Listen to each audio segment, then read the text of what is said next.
tomo kile kelama isani mami buhe bele olelo ye bandite isani bambula he bele oyo motomo kwa ye esengo pesa etondi biso lisusu kati ya mitema bandeko balandi avant mu télévision ya kozala liboso ya ba etando na bino lisusu mokolo malelo na kati ya émission na biso na numéro nango ya sika wapi toyaka bomo mesano mikolo nyonso liboso ya ba etando na bino na tina ya kolamusa bino makanisi pe na kolimbolela kabino manaka na biso bayindo pamba te émission ye mokolo malelo ekelama se na likanisi ya koya kotalisa bino pe kopesa bino boyebi na kati ya manaka na biso bayindo calendrier africain bokoko ya bayindo pona kati ya koyeba calendrier na biso tokoyeba mayemaleka maipe mazali konela bongo bomoi na biso baindo nde bongo tika tolongola bongo manaka ya bapaya na bomoi na biso poto yingisa manaka na biso tokoyigisa yango soki tokopesa tango pengonga na kati ya émission iye mokolo malelo kosunga bino boko kapeli susu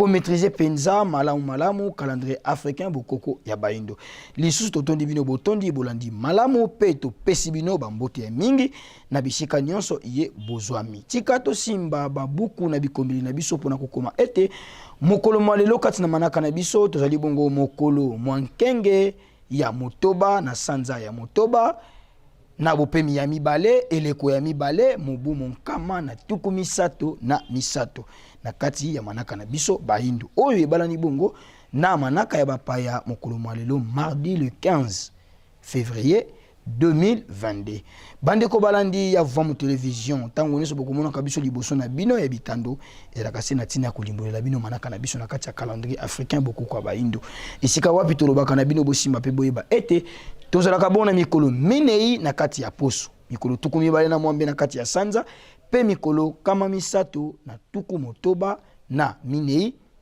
na kati ya mubu mobimba mikolo minei na kati ya poso mikolo tuku mibale na mwambe na kati ya sanza pe mikolo kama misato na tuku motoba na mine na kati ya mubu mobimba elongo na bopemi ozali bongo semaine bopemi sambo na kati ya sanza bopemi tuku libwa na moko na kati ya mubu basanza zomi na misato pe bileko mitano wana nde ezali bolayi bomanaka na biso bayindo na nzela ya wana ekosunga bino soki tolamuki atako na ino te botali calendrier kasi bokoyeba atako na ino te botali émission mokolo mwa lelo kasi bino mo bokosusa mpona koyeba ete lokola lelo twali nkenge tango tokolamuka lobi tokozala bongo nsona kolela bongo manaka na biso bayindo tosimbaka yango po ete kosunga biso na kati ya bongo na biso ya mokolo na mokolo yango tebisaka bino tango nyonso bopesaka tango pengonga na bino kaka liboso etando ya bonsomi ya bayindo vamu télévision pe na nzela émission iye mokolo mwa lelo lisusu tosukaka biso na bino wana te balandi ya vamu télévision na kolimbolelaka bino manaka na biso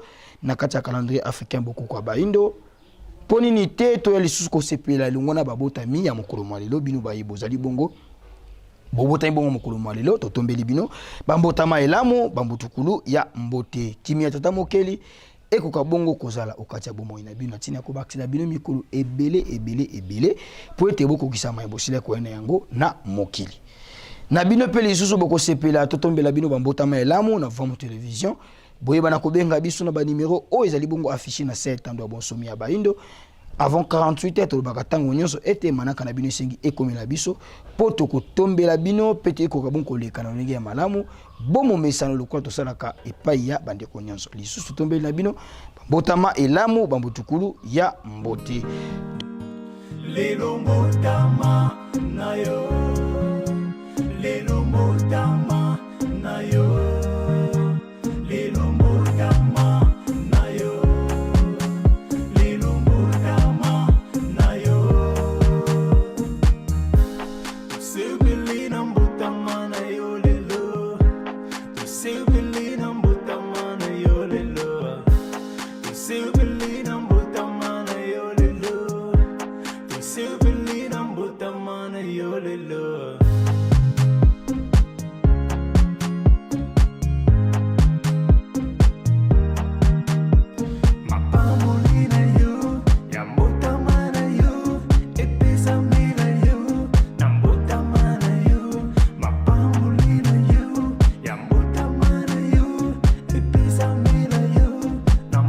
Mana yo tozonga lisusu kuna na eteni ya rege pa ya nkumungala kotala nini iye balengeli biso lokola video du jour ya mokolo malelo isika wapi tozwaka moko ya liteya biso na bino tokutani bongo na nsima na yango tolanda. Ces armes. Voilà les questions que nous devons nous poser.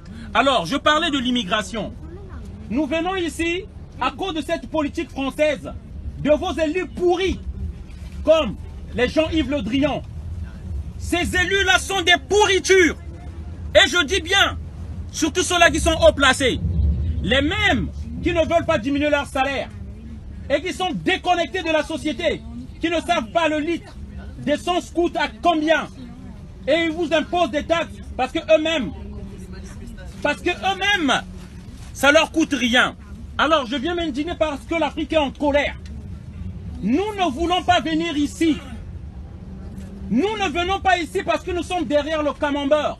Nous ne venons pas ici parce que nous venons voir la Tour Eiffel. Nous venons ici à cause de cette politique française, de vos élus qui nous criblent de balles, des bombes. Et aujourd'hui, allez-y faire des recherches et chercher. La France veut faire tuer le président de la Centrafrique, Touadéra, et que le monde l'écoute et le sache.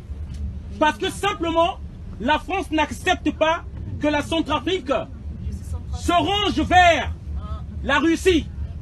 C'est ça, la France pense, je parle de vos élus, des dirigeants français, ils pensent que l'Afrique c'est sa propriété. 14 pays africains, on pompe toutes les richesses. Pardon, excusez-moi.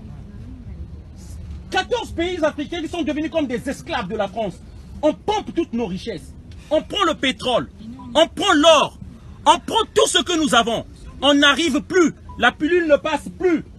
Je veux rentrer chez moi. Je veux rentrer chez moi. Mais la France nous impose des dictateurs qui nous tuent. Et je parle des pourritures comme les Jean-Yves Le Drian.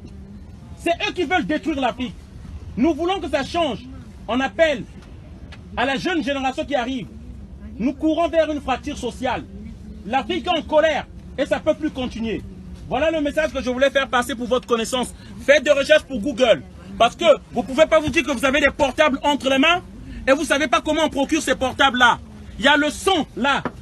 Le sang des Africains, le sang des Congolais qu'on envoie des enfants dans les mines de coltan pour aller vous chercher, pour prendre le coltan, ce qui consiste à mémoriser les mémoires. Vous ne pouvez pas tenir ces portables à la main sans savoir ce qui se passe. C'est du sang humain. Les Africains payent de leur sang là. Voilà. Et moi je ne veux pas être complice, c'est pourquoi je dénonce cela. Nous devons tous dénoncer cela. On ne peut pas rester dans notre confort, avoir tout ce luxe et ne pas savoir d'où viennent ces choses-là. C'est nos frères, nos enfants qui meurent là-bas. Et moi, je ne veux pas être complice, c'est pourquoi je voulais dénoncer ceci. Voilà. Merci encore pour le message. Merci. Voilà.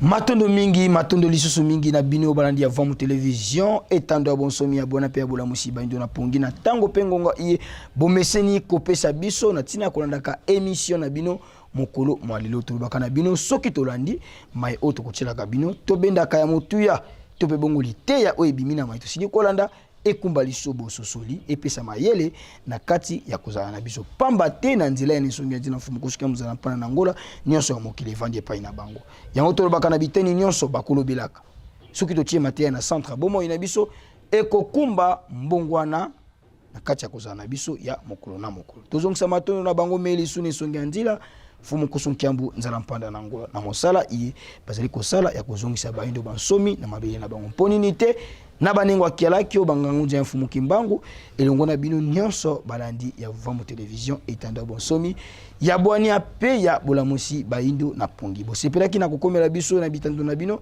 tozongisa matondo na tata mbala mantiadila petit mekosto bakomisaki biso na bonzenga nyonso na lisungi ya nkumungala kuna eteni ya montage ya émission na bino mokolo malelo mponini te na tata kwaku ya kalau maisha kimia ya mfumu kimbangu okati ya mabota na bino biso na bintu kokota na lisusu na nimero na biso ya sika mokolo nsona malobi boti kala malamu